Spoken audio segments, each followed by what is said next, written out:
Selamat berjumpa saudara-saudara yang kekasih. Bagaimana kabarnya? Ya, pada saat ini saya diminta untuk memberi renungan sehubungan dengan perjamuan kudus Oikumene. Sebelum itu mari kita berdoa. Ya Tuhan, kami datang menghadap hadirat-Mu yang kudus, memohon penyertaan Tuhan untuk pewartaan firman. Sebab siapakah kami ini? Manusia yang berdosa, yang terbatas, yang seringkali menjauh daripada-Mu. Ampunilah kami.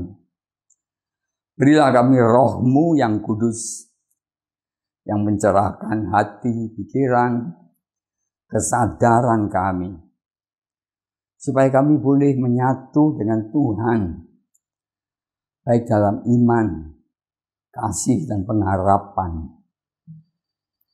Berilah kami sejahtera-Mu ya Tuhan, terutama dalam menghadapi situasi real, negeri maupun zaman sekarang, adanya pandemi, adanya kesulitan ekonomi. Tolonglah, biarlah dengan perjamuan-Mu yang kudus, kami memperoleh bekal, memperoleh arahan, memperoleh Engkau sendiri ya Tuhan. Engkau yang ibarat roti dan anggur, Sang cinta kasih Allah, yang harus kami makan dan minum untuk kekuatan rohani, kehidupan kami, untuk memberi pencerahan.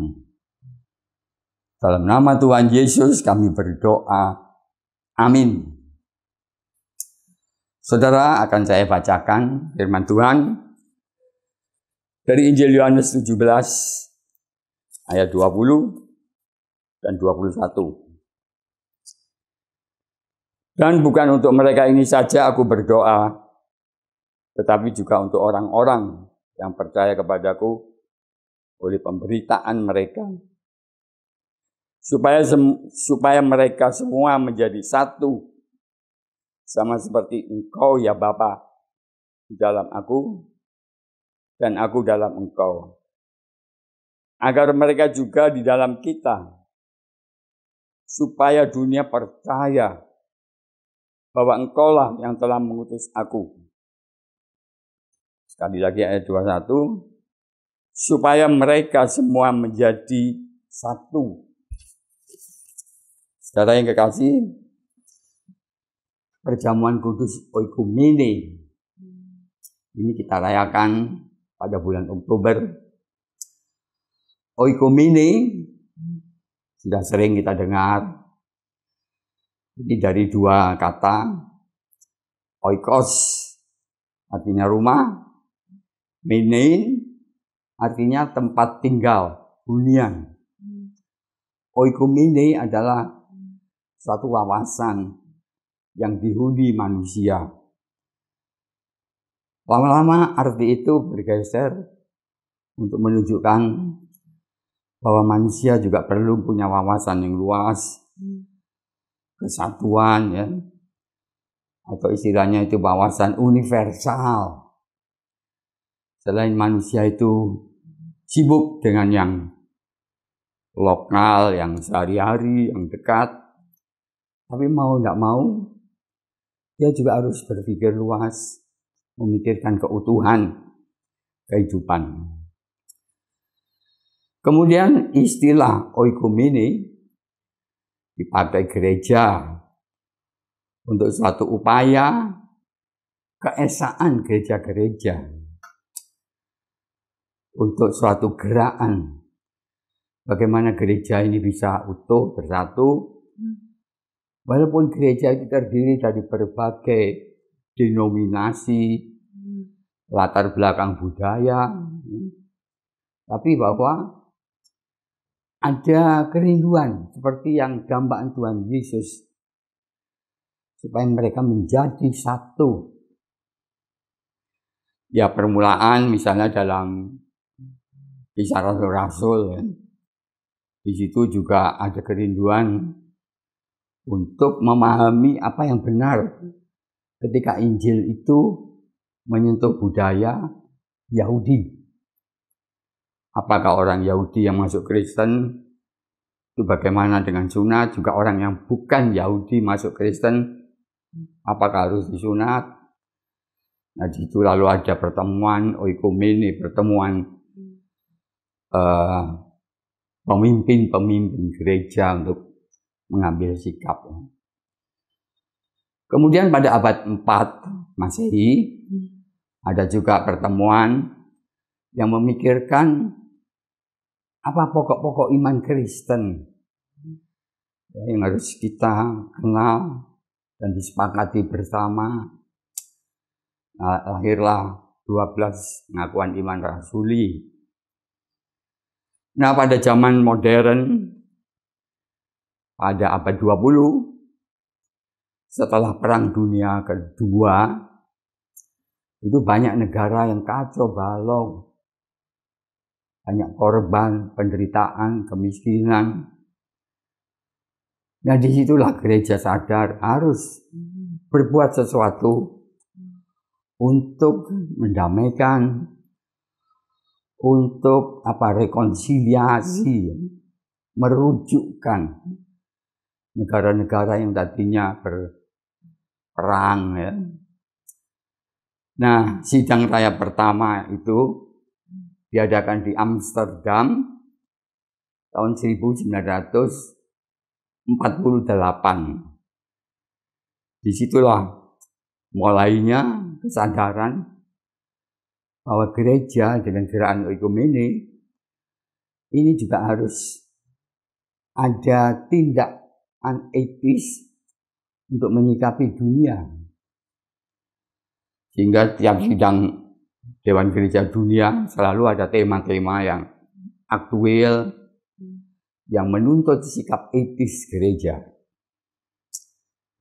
Kemudian pada tahun 1983 di Vancouver, di situ lebih diperdalam bahwa gereja juga saatnya memikirkan, menggumuli, mengupayakan keadilan, perdamaian, dan keutuhan ciptaan. Atau yang sering kita tahu itu perjuangan untuk lingkungan hidup ya. Nah, saudara-saudara, tentu hal ini tidak mudah ya.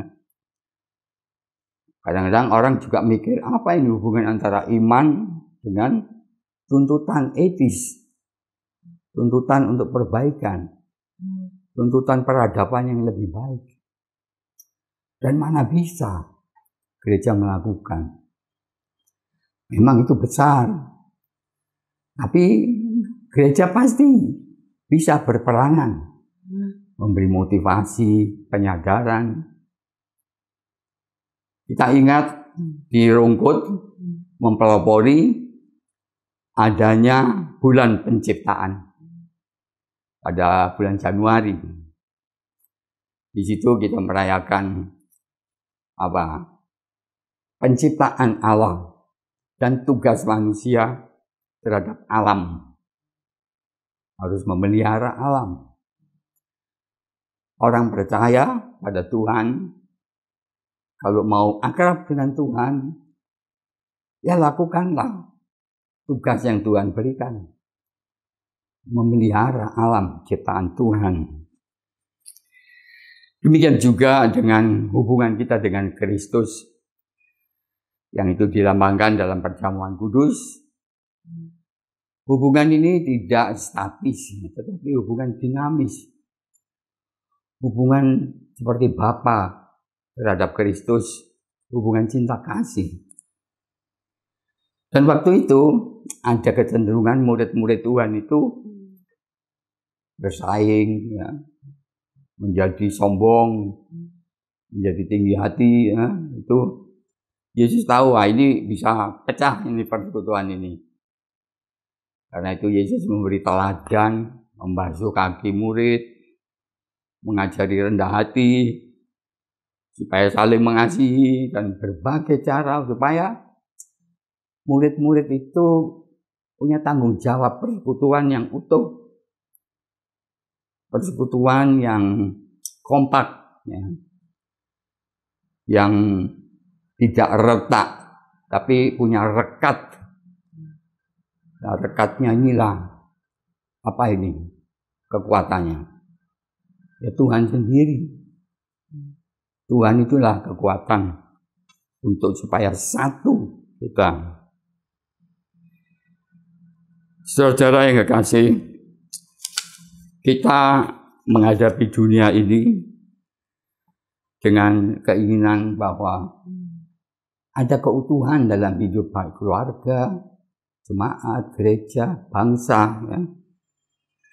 Karena itu ada banyak semboyan, slogan untuk keutuhan. Ya. Misalnya di GKJW ada semboyan patunggilan Kang Nyawiji.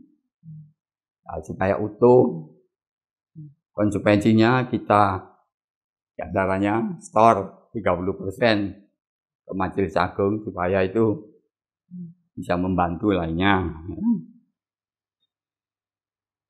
Nah, saudara-saudara, ada juga slogan yang agak lucu ya, yaitu mangan gak mangan pokok kumpul. Nah, ini memang sederhana ya, mengutamakan kumpul satu. Ya, kita bisa mengerti bahwa penting sekali itu kekompakan itu di atas lapar atau kenyang ya. Tapi di dalam Kristus kita punya slogan, punya semboyan ya.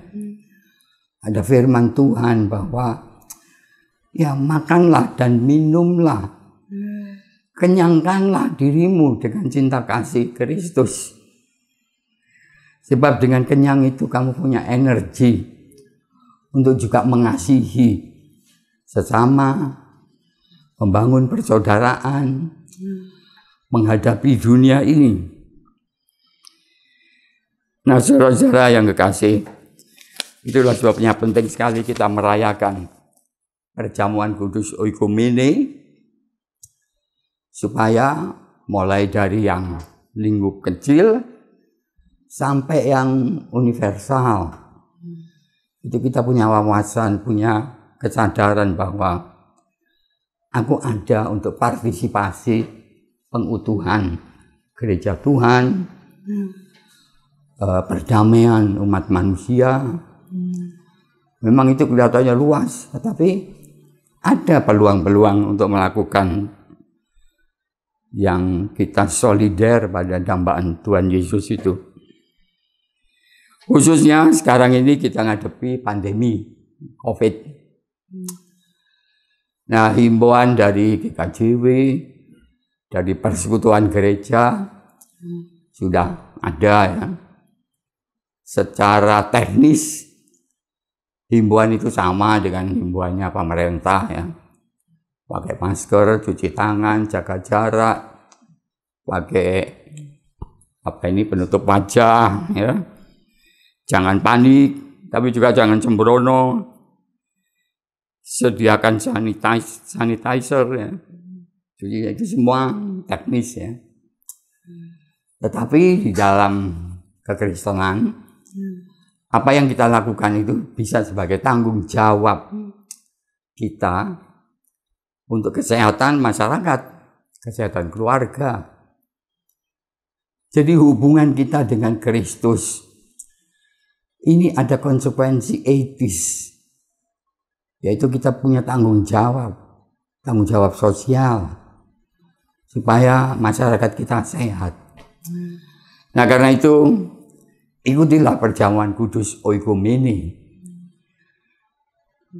Hargailah undangan Tuhan, supaya kita menikmati cinta kasih-Nya, supaya kita punya energi, punya daya untuk juga mengasihi, mengutuhkan, merekatkan persekutuan. Sekian, kiranya Tuhan berkati. Amin. Mari kita berdoa, saudara. Tuhan, kami datang menghadap hadirat-Mu.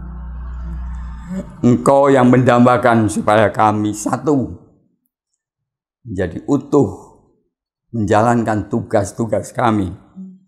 Tolonglah.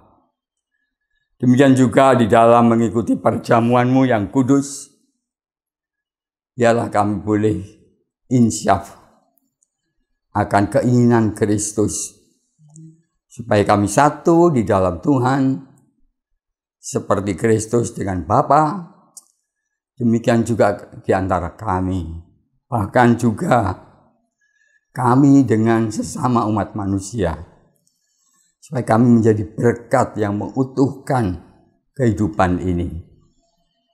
Dalam nama Tuhan Yesus kami berdoa. Amin.